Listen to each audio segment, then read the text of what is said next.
Hello friends, welcome to शिफाज़ रसोई। और आज हम दिवाली स्पेशल एक डेज़र्ट बना रहे हैं जिसका नाम है बेसन के लड्डू। और ये बहुत ही टेस्टी बनते हैं, एकदम बाज़ार जैसे। ऐसे लगता है कि किसी हलवाई ने ही बनाया है। तो मेरी इस रेसिपी को आप लोग ज़रूर लाइक कीजिए। तो आइए देखते हैं इसे बनाने के लिए हमें किन किन चीज़ों की ज़रूरत होगी। लड्डू बनाने के लिए हमने एक कढ़ाई ली है। याद रखें कि आपको एक हैवी बॉटम पैन ही लेना है। तो उसमें हमने ये 1/4 कप जितना घी डाला है। ये हमारा होममेड है, आप बाज़ार वाला घी भी इस्तेमाल कर सकते हैं। तो बस अब हम इसका वेट नहीं करेंगे पूरे के पूरे घी का मेल्ट होने के लिए। हम इसी में हमारा 1 कप बेसन डाल देंगे। ये जो बेसन है हमने इसे छान के ले लिया था और बस इसे अभी हम कंटिन्यूस हिलाते जाएंगे। इसे हिलाते रहना है लो फ्लेम पे, और इतना हिलाना है ताकि इसमें कोई भी गुठलियाँ ना रहें, एक स्मूथ सा टेक्सचर हो जाए। तो अगले 15 मिनट तक हम इसे अच्छे से भूनते रहेंगे ताकि जो इसमें खुशबू है वो भी अच्छी आ जाए, सौंधी सी खुशबू आ जाए। ये देखिए 15 मिनट हो चुके हैं। इसमें से अभी सौंधी सौंधी खुशबू जस्ट स्टार्ट हुई है आने की। और आप देख सकते हैं थोड़ा बहुत जो घी है वो भी बाहर निकलने के लिए रेडी हो गया है। इसका मतलब हमारा जो बेसन है वो बहुत ही अच्छे से भून गया है। अगर इस पॉइंट पे आपके अगर मोटे मोटे गट्टे हैं तो आप इस तरह से उसे तोड़ के भून लीजिए। अब मैं इसमें 1/2 टीस्पून जितना कार्डमम पाउडर डालूँगी, इलायची का पाउडर भूनने में ही, तो मुझे फिर बाद में डालना ना पड़े, इसलिए मैं अभी डालूँगी ताकि वो भी इस बेसन में अच्छे से एब्जॉर्ब हो जाए। और साथ ही मैं इसमें अभी ही ड्राई फ्रूट्स डालूँगी। तो मैं यहाँ पर काजू और बादाम डाल रही हूँ। मैंने 3 लिए हैं दोनों। 1 कप के लिए इतना इनफ है और उसे एकदम फाइनली चॉप किया है। तो आप चाहे तो आप कम ज़्यादा कर सकते हैं। और जो इसमें किशमिश है तो डिपेंडिंग आप डाल सकते हैं या इसे स्किप भी कर सकते हैं। अगर मुझे डालना है तो मैं इसे एकदम एंड में डालूँगी। तो हम इसी तरह से अगले 10 मिनट के लिए ऐसे ही हम भूनते रहेंगे। 10 मिनट हो चुके हैं और आप देख सकते हैं थोड़ा थोड़ा जो घी है वो निकलने लगा है बेसन में से। और बस इसे अभी हम कंटिन्यूसली इसे इसी तरह से भूनते रहेंगे। अगर आप इसे छोड़ देंगे तो इसका जो है कलर चेंज होने लगेगा, यानी कि वो जलने लगेगा।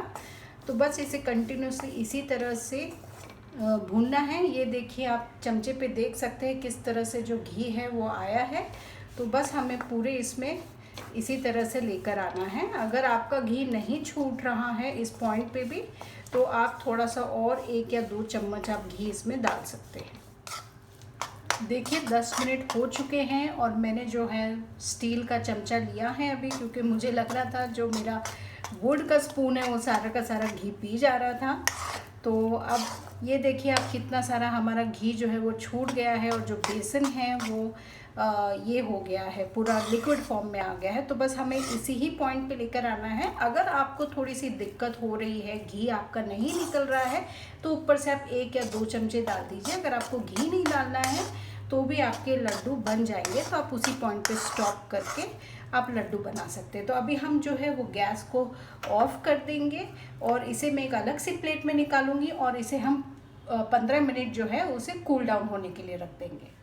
15 मिनट हो चुके हैं और ये जो हमने प्लेट पे निकाला था हमने उसमें थोड़े से किशमिश भी ऐड किए हैं।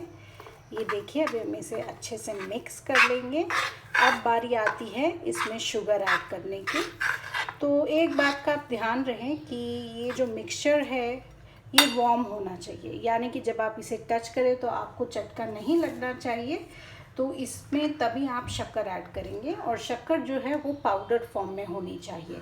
तो यहाँ पर मैंने 1/2 कप शुगर लेके अब हम इसे इस जो है बेसन का मिक्सचर उसमें ऐड करेंगे। थोड़ा थोड़ा करके मैं ऐड करूँगी और इसे बस हल्के हाथों से हमें पूरा मिक्स करना है, क्योंकि ये पाउडर्ड शुगर है तो बहुत ही जल्दी से घुल जाएगी एंड इसमें कोई प्रॉब्लम भी नहीं होगा। बस ऐसे ही धीरे धीरे इसे अच्छे से पूरे के पूरे मिक्सचर में हमें मिला देना है। देखिए हमने सारी की सारी जो शक्कर है इसमें मिला दी है और अब हम इसे अपने हाथों की मदद से इस तरह से हम इसे कंटिन्यूसली हिलाते जाएंगे या मिलाते जाएंगे और इसी पॉइंट पे इसी गर्म जो टेक्सचर है इसका, जो टेम्परेचर है बेसन का, तो बस इसी में अभी हम धीरे धीरे जो है वो इसके लड्डू बांधना चालू करेंगे। आप देखेंगे कि हम जो बेसन था वो पहले बहुत ही कम था, बहुत ही कम दिख रहा था वो, और अभी शक्कर मिलाने के बाद आप देख सकते हैं कितना ज़्यादा ये इसका बैटर हो गया है। तो बस अब ये अच्छे से मिल गई है। अगर आप कम शक्कर खाते हैं तो आप कम डालिए, अगर आपकी शक्कर मोटी है तो शायद से आपको हाफ कप से थोड़ा सा कम लगेगा, और अगर आपकी शक्कर पतली है तो आपको बारीक है तो फिर आपको पूरा का पूरा हाफ कप ही लगेगा, या फिर आप इस पॉइंट पे टेस्ट करके आप इसके जो है शक्कर एडजस्ट कर सकते हैं। तो देखिए हमने 1 टेबलस्पून जितना पोर्शन लिया था और हमने ना घी लगाया है हाथों पे ना कुछ। ये देखिए कितने अच्छे हमारे लड्डू बन रहे हैं। तो बस इसी तरह से हम सारे के सारे जो है इस तरह से बांध के हम रेडी कर लेंगे। तो आप जितना टाइट बांधेंगे उतने अच्छे आपके लड्डू बनेंगे। और इसे इमीडिएटली सर्व नहीं करना है, इसे आप एक 5-10 मिनट बैठने दीजिए और फिर हम इसे सर्व कर लेंगे। तो इसी तरह से हम बाकी के सारे के सारे बना के रेडी रख देंगे। ये जो लड्डू हैं बन के रेडी है। हमने इसे इस तरह से अरेंज करके रखा है और इसे आप कम से कम 15 दिन तक स्टोर करके रख सकते हैं कोई भी एयरटाइट कंटेनर में, या फिर आप फ्रिज में भी रख सकते हैं। ये बहुत ही अच्छे टिकते हैं।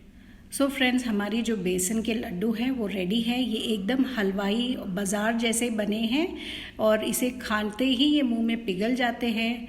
तो आपको भी अगर इस टाइप की रेसिपी बनानी है तो फिर आप मेरे जो टाइमिंग्स मैंने आपको इसमें दिए हैं, टिप्स एंड ट्रिक्स जो शेयर किए हैं, तो आप भी इसे फॉलो कीजिए। अगर आपको मेरी रेसिपी पसंद आई है तो फिर आप सब्सक्राइब, कमेंट और लाइक ज़रूर कीजिए। Thank you for watching.